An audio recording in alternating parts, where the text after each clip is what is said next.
Shalom, bien-aimés, dans le Seigneur Jésus-Christ. Que la grâce et la paix du Seigneur nous soient accordées par sa grande miséricorde. Voilà. Nous continuons les enseignements sur le ministère du temps de la fin ou le ministère au temps de la fin. Le serviteur du dernier envoi. Et nous avons parlé dernièrement du second envoi. Aujourd'hui, nous parlons des ouvriers de la dernière ère. Voilà, nous lisons Matthieu chapitre 20, à partir du verset 1er jusqu'au verset Matthieu chapitre 20,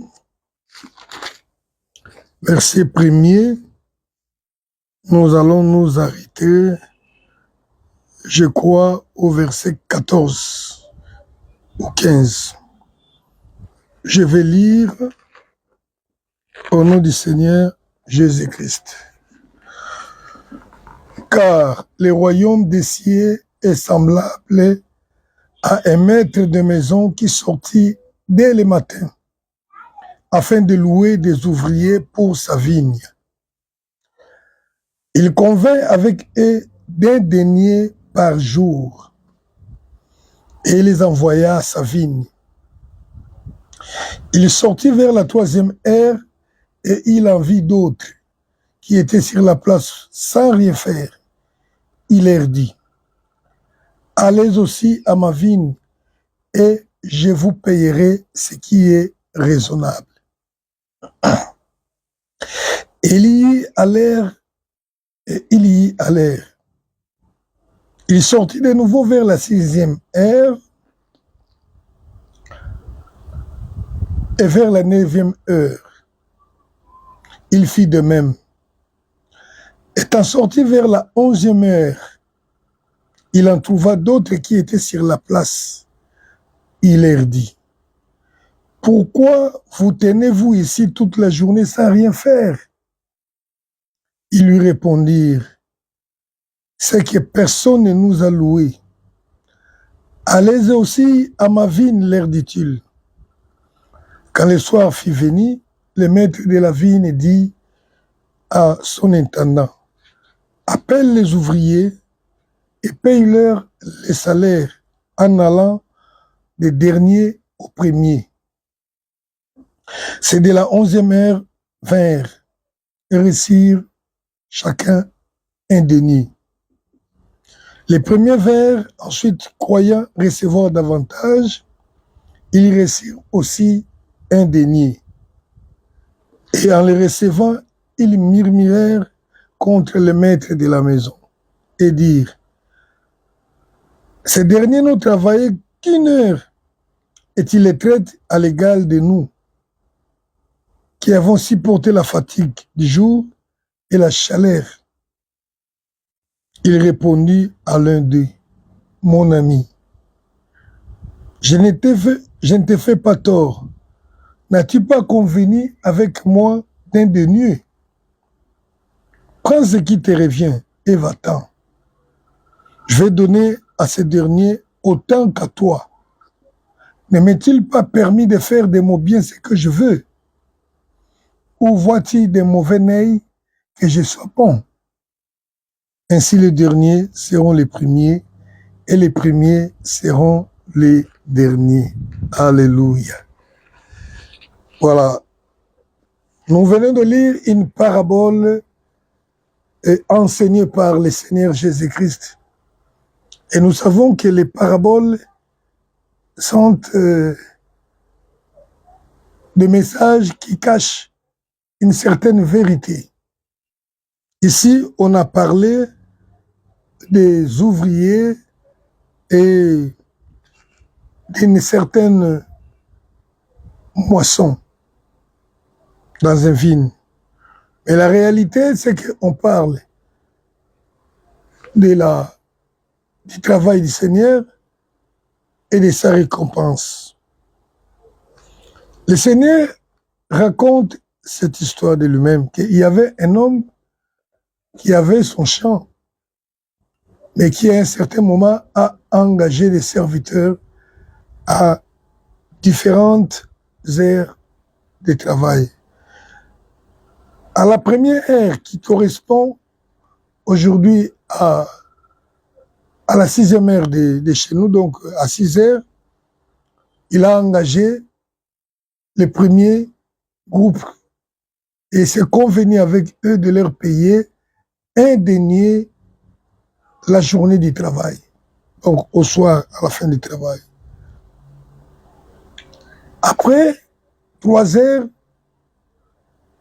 il s'est retrouvé encore dans la rue et il a trouvé d'autres personnes qui étaient là, qui n'avaient pas trouvé de l'emploi ce jour-là. Il leur proposa de nouveau d'aller travailler dans son champ en leur promettant un salaire raisonnable. Après 3 heures, la 6e heure, après 3 heures, la 9e heure, il sortit de nouveau pour engager encore d'autres serviteurs. Et la dernière heure arriva, c'est la 11e heure qui correspond à la 18e heure de chez nous aujourd'hui, donc à 18 heures. Donc en fait, vers la fin de la journée du travail, il engagea de nouveau des hommes. Mais ce que nous avons constaté, qu'à la fin du travail, il leur paya le même salaire qui avait été proposé au premier qui avait commencé le travail à 6 heures. Et cela déplie aux serviteurs de la première ère, le premier groupe. Parce que le paiement s'est fait en commençant par les derniers. Quand ils ont vu les derniers recevoir un denier, ceux-là du premier groupe se disaient, nous pensons que nous, qui avons travaillé depuis le matin, auront peut-être le double du salaire. Mais cela n'était pas ainsi. Alléluia. Alors que les travailleurs, il y a certains qui sont entrés très tôt le matin, d'autres sont venus en retard à la fin. Alléluia. Mais avant d'expliquer la compréhension réelle de cette parabole, nous aimerions un peu analyser cette situation qui a prévalu dans l'engagement des ouvriers de la dernière ère. C'est ce qui nous intéresse ici. Ce sont les ouvriers de la dernière ère, car nous parlons des ouvriers du temps de la fin, des serviteurs du temps de la fin, des ministres du temps de la fin, du ministère du temps de la fin. Alors, je remarque, à partir du verset 7 de ce texte que nous venons de lire, donc Matthieu 20, à partir du verset 7, on nous montre la raison qui a poussé au maître de la vigne d'engager les travailleurs. Verset 7 dit, verset 6 plutôt, et il sortit vers la 11e heure, il en trouva d'autres qui étaient sur place. Il leur dit, pourquoi restez-vous là sans rien faire? Ils dirent, c'est que personne ne nous a engagés pour travailler pour son compte. Et le messieurs, un type très rempli de compassion, il leur dit, allez vous aussi travailler dans ma vigne. Alléluia. Donc là, je constate que ces groupes de gens ont été engagés par compassion du maître. Parce que, en fait, venir travailler à la dernière heure, nous savons tous que aujourd'hui, le travail peut commencer soit à 7 heures, à 8 heures, selon certains horaires, Mais si par exemple on a 6 heures de travail, on commence à 6 heures, à 8 heures de travail, plutôt si on a 8 heures de travail, on commence à 6 heures, c'est qu'à 18 heures c'est la fin, tel que nous voyons dans cette parabole. Mais on engage quand même des gens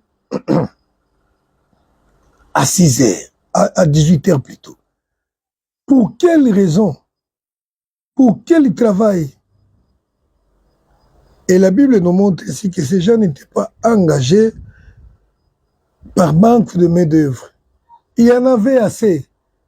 Même si ça pouvait manquer, ces gens-là ne pouvaient pas venir faire ce que les autres ont fait pendant 5 heures ou 7 heures pour qu'ils puissent le faire en une heure.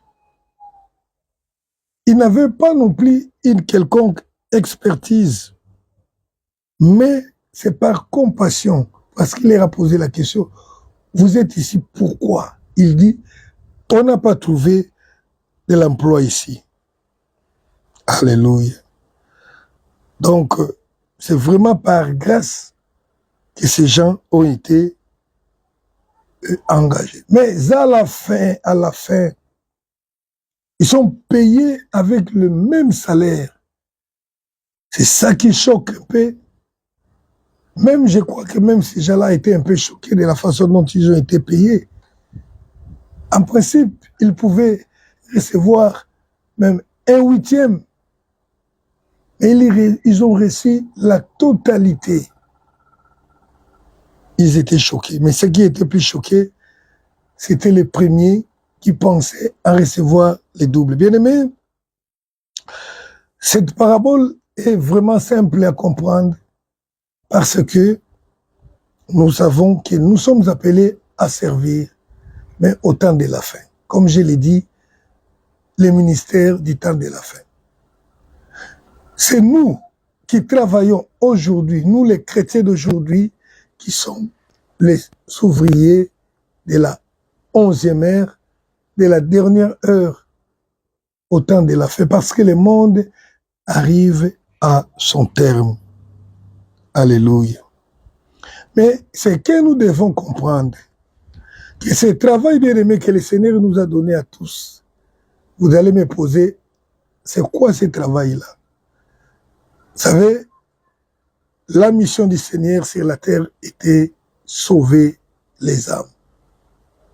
Et il est écrit qu'il a plu à Dieu de sauver les âmes au moyen de la prédication de la parole. Ce travail dont je parle, c'est l'annonce de l'évangile. Et cette annonce de l'évangile, la formation des disciples, c'est l'objet social ou la mission de l'Église. Tout est organisé. S'il y a des gens qui peuvent nettoyer la maison, il y a des gens qui peuvent faire tout ce que nous faisons, c'est pour qu'on gagne les âmes et qu'ils soient enseignés afin pour entrer dans le royaume des cieux. C'est ça le travail. Alors, bien-aimés, c'est vrai.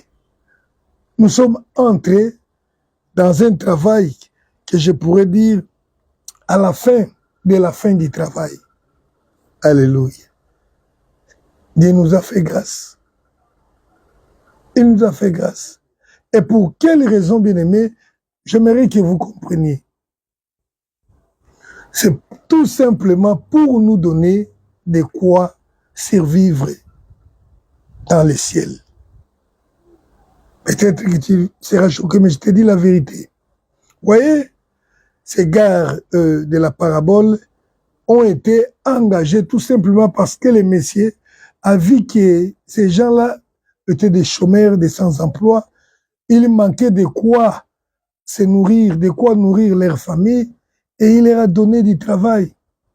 Imaginez-vous quelqu'un qui arrive au travail à la dernière heure. Cet homme-là, il a trouvé déjà ceux qui ont travaillé depuis le matin. Il risque de ne rien faire. Il va se précipiter même peut-être pour ramasser quelques papiers qu'il trouvera là, balayer. Il va faire du n'importe quoi pourvu qu'on dise qu'il a fait quelque chose, qu'on ne dise pas qu'il n'a rien fait depuis qu'il est ici. Nous sommes ceux-là qui sont entrés Nous sommes entrés dans l'œuvre de Dieu à la fin. Donc, tu dois te trouver quelque chose à faire. Alléluia. Sinon, tu deviendras un serviteur inutile qui n'a pas été utilisé et tu seras jeté dehors. Et tous, comme je l'ai dit, nous servons Christ dans l'attente de son retour. Il n'y aura pas de chômeurs qui seront enlevés. Alléluia. Il n'y aura pas de chômeurs dans l'église qui seront enlevés. Je l'ai dit encore. Parce que dans la parabole des talents, dans Matthieu 25, qui suit l'annonce de la fin des temps, du retour du Seigneur, après la parabole des 10 vierges, on nous enseigne sur la parabole des talents où les serviteurs inutiles qui n'avaient pas travaillé avaient été jetés dehors. Donc, des gens rateront l'enlèvement des ciels parce qu'ils n'ont rien trouvé à faire. Tu dois trouver quelque chose à faire dans l'église. Peut-être nous parlerons de toutes ces choses-là. Les ouvriers du temps de la fin, c'est nous. Or, dans le ciel, bien-aimés, j'ai donné un enseignement. Abonnez-vous sur cette chaîne pour suivre les enseignements de la Sainte Doctrine. Je viens de donner un enseignement sur les préparatifs du voyage du ciel, où j'ai parlé de la provision. Et nous voyons que dans le ciel là-bas, il nous faut des provisions ou quelque chose à utiliser, je ne sais pas moi, mais du moins il nous faut quelque chose pour le ciel. Cela est vu dans la Bible. Pourquoi le Seigneur disait « N'amassez pas les trésors sur la terre, si ce n'est dans le ciel, là où on ne peut voler. » Si on n'aura pas besoin de ça, pourquoi doit-on l'amasser pour le ciel? Si tu n'es pas convaincu, lisons encore ici. Jean chapitre 4. Jean chapitre 4, verset 36. Jean 4, 36. Voilà ce que dit l'Écriture. Celui qui moissonne reçoit un salaire. Ça sont les paroles du Seigneur. Ce n'était pas une parabole. Il a parlé comme ça devant ceux qui l'écoutaient. Lors de la rencontre avec la femme samaritaine, il dit, celui qui moissonne reçoit un salaire, virgule, et amasse des fruits pour la vie éternelle. Bien-aimés, si le Seigneur nous a engagés, si nous sommes appelés serviteurs du Seigneur, c'est parce que, au travers de notre travail, nous serons en train d'amasser le fruit pour la vie éternelle. Et ce sont les fruits à manger, à mettre comment, où, je ne sais pas encore. Mais du moins, c'est le Christ qui a dit, c'est lui qui moissonne. Nous savons moissonner, c'est un terme biblique qui signifie gagner les âmes pour Christ. Celui qui gagne les âmes pour Christ, il va recevoir un salaire. Et le salaire consiste au bénéfice que le Seigneur nous donne ici sur la terre. Sinon, on ne partagerait pas salaire et amassé. On dit celui qui moissonne reçoit un salaire et il amasse des fruits pour la vie éternelle. Voilà pourquoi tout le monde doit servir Dieu. Dans l'église, il n'y a pas de chômeurs. Tu dois te trouver quelque chose à faire. D'ailleurs, il y en a plusieurs. Sinon, et la Bible continue pour dire que afin que celui qui sème et celui qui moissonne se réjouissent ensemble. Voilà. Dans l'œuvre de Dieu, il y a de ceux qui sèment, il y a aussi de ceux qui moissonnent. Amen. Verset 37. Car en ceci, ce qu'on dit est vrai. L'un sème, l'autre moissonne. Verset 38. Le Seigneur dit ceci. Je vous ai envoyé moissonner où vous n'avez pas travaillé. D'autres ont travaillé et vous êtes entrés dans leur travail. Les ouvriers de la dernière heure, les ministres de la dernière heure, les serviteurs de la dernière heure que vous êtes, peu importe, que vous soyez les ministres de la parole ou les ministres qui arrangent les chaises pour le culte, que vous soyez les ministres qui balayent l'église, vous êtes tous des ministres. Les ministres, ça ne veut pas dire celui qui parle. Il y a un ministre des communications qui peut parler, il y a aussi un ministre des sports, il y a aussi un ministre des travaux publics. Ça, selon le gouvernement. Il y a aussi les ministres qui nettoient, il y a les ministres qui chantent, il y a les ministres qui parlent pour annoncer l'évangile, tous, afin que l'œuvre de l'évangélisation, l'œuvre de la moisson soit accomplie de la bonne manière. Alléluia. Il dit, je vous ai envoyé. Bien-aimés, voilà ce que c'est pas cela. Il y a ceux-là qui ont travaillé depuis longtemps dans cette œuvre de Dieu. C'est comme ça, j'ai dit, bien-aimé, étant serviteur de Dieu, ne fais pas des choses comme si tu es le premier. Il y a des ceux qui ont travaillé, il y a des modèles dans l'œuvre de Dieu.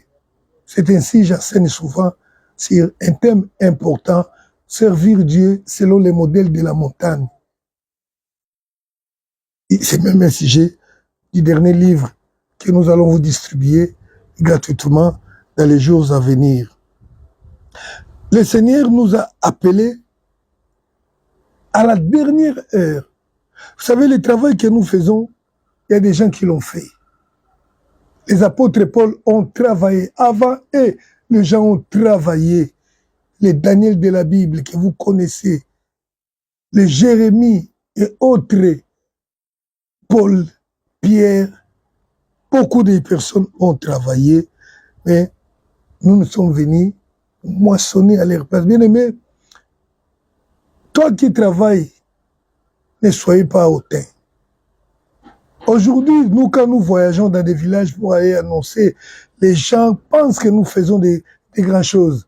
Moi, je sais qu'on ne fait pas grand-chose. Il y a des gens qui sont passés avant nous. Vous savez, il y a des gens qui ont quitté, parfois, qui ont quitté Asie pour aller en Europe annoncer l'évangile. Il y a des ceux-là qui ont quitté l'Europe pour aller en Afrique, pour retourner en Asie, en Inde, en Chine. Ils ont péri même. Ils sont morts, touchés par des maladies qui pouvaient être guéris chez eux. Ils ont abandonné les richesses pour venir annoncer ici. Mais aujourd'hui, nous nous moissonnons. Nous allons enseigner là où on a déjà enseigné. Les gens savent déjà que Christ existe, Dieu existe, mais il y a des ceux-là qui ont fait un grand travail. Vous savez, le travail de la semence est différent du travail de la récolte. C'est mes bien-aimés, il faut abattre les arbres, il faut défricher, il faut tourner la terre, mais moissonner, même les citadins, même ceux qui vivent dans des villes peuvent aller moissonner. Mais faire un champ, bien-aimé, tout ministre d'aujourd'hui doit comprendre que nous avons un petit travail à faire, c'est pas grand-chose. Nous sommes entrés en retard. Et d'ailleurs, ce n'est pas que le travail de Dieu manquait les gens, le Seigneur nous a fait entrer juste pour que nous ayons la provision pour le ciel. C'est ce que nous avons lu ici. Parce que tu ne peux pas aller au ciel sans provision. D'ailleurs, sur la terre ici, si tu veux voyager en Europe ou en Amérique, on ne te donne pas le visa si on n'est pas assuré que tu as de quoi survivre de l'autre côté là-bas. La nature humaine ne vous enseigne-t-elle pas? Il y a des provisions. Le travail, c'est ça, la première provision. Alléluia. Vous savez, tous ces gens-là qui ont travaillé durement n'ont pas encore été payés. Ils se reposent dans les lieux de repos. Ils attendent parce que le Seigneur ne veut pas qu'ils soient payés avant. Et d'ailleurs, n'avez-vous pas vu qu'ils sont les derniers? On a commencé par payer les derniers. Alléluia. Hébreux chapitre 11, versets 39 et 40, nous montre que c'est là. Vous voyez, la Bible cite certaines personnes que nous considérons comme les héros de la foi. ces gens-là qui ont été tués, sciés, qui ont souffert pour le Seigneur. Verset 39, 11. Hébreux 11, Hébreux 39 dit, tous ceux-là, à la fois desquels il a été rendu témoignage. Donc tous ceux dont on a parlé ici, les Abraham, les Jacob, les autres là, n'ont pas obtenu ce qui leur avait été promis. Dieu ayant en vue quelque chose de meilleur pour nous, afin qu'ils ne parviennent pas sans nous à la perfection. Vous savez, même en ce qui concerne l'enlèvement, la Bible dit, premièrement, ceux qui sont morts, les vivants après. Donc, les seigneurs, non, mais je dirais c'est une grâce. Le monde dira c'est une chance. Laissez-moi dire, grâce et le Kopamba. Alléluia. La grâce, ah non. Donc, voilà, c'est gratuitement. Les ouvriers de la dernière ère n'ont pas un grand travail à faire, en réalité. Les apôtres, là, ont fait de gros travail. Imaginez-vous ces gens-là qui pouvaient marcher à pied pour aller annoncer l'évangile, voyager dans des conditions rudimentaires, dans des pirogues. Aujourd'hui, moi, si je vais aller ici à Matadi, je prends une voiture, je prends un bus, j'arrive. Et les gens voient comme si je fais quelque chose d'extra. Mais les gens ont souffert. Ils ont voyagé à cheval.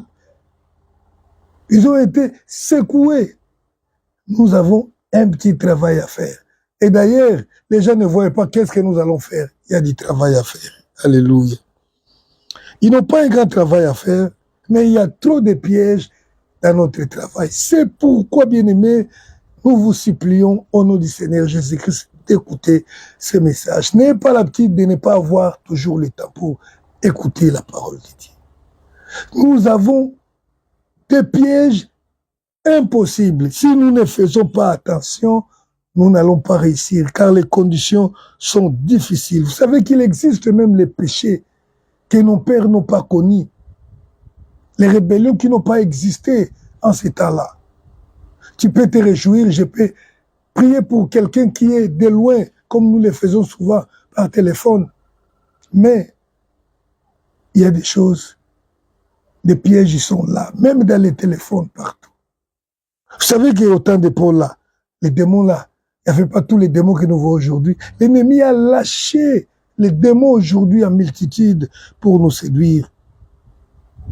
Les gens d'autrefois ne savaient pas ce qui signifiait l'intelligence artificielle. Mais aujourd'hui, bien aimé, il y a trop de pièges. Intelligence artificielle, démon ou pas démon. Les mariages avec les robots que l'apôtre Paul n'a jamais connus. On peut parler de la bestialité, mais ils n'ont jamais pensé que l'homme créera des poupées pour en faire des objets de l'impudicité. Donc il y a des péchés impossibles. L'apôtre Paul s'y retrouvait aujourd'hui les transgenres. Il va s'étonner, il n'a jamais cru que les gens arriveraient à une telle perversion. Nous avons des pièges au milieu de nous. Il y a des gens qui ont transformé leur corps. Les transgenres, ce ne sont pas seulement ceux qui ont changé leur sexe, ceux qui ont changé beaucoup de choses dans leur corps. Il y a de ceux-là qui ont décoré leur corps, qui ont changé leur chevelure. Aujourd'hui, les gens, nous sommes rares, hein, les gens qui ont encore les cheveux blancs comme ça là. Vous les verrez, plus âgés que moi, tout noirs. L'apôtre Paul ne pouvait pas imaginer que les gens vont changer des choses comme ça dans leur corps. Les démons nouveaux sont sur la terre. Tout, il faut une préparation sérieuse pour le ministère, pour les ouvriers, pour les services du temps de la fête. Sinon, tu vas te casser les dents.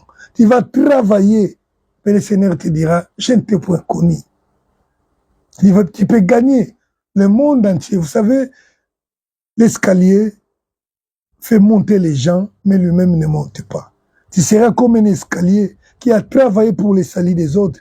Toi-même, tu n'es pas sauvé. L'apôtre Paul le disait, je travaille, je ne mets pas moi-même, non pas, pour que non pas, après avoir sauvé les autres, que moi-même, je puisse me perdre. Les ouvriers du temps de la fin, les serviteurs, les ministres du temps de la fin, ce sont des gens qui sont préparés mentalement, physiquement, moralement et matériellement pour réussir, car les temps sont difficiles. L'ennemi est avec nous, il travaille. Ainsi donc, bien-aimés, partagez les messages afin que nous puissions travailler ensemble avec vous, car vous êtes ouvriers avec Christ, avec nous. Que le Seigneur nous bénisse et nous continuons le message prochainement.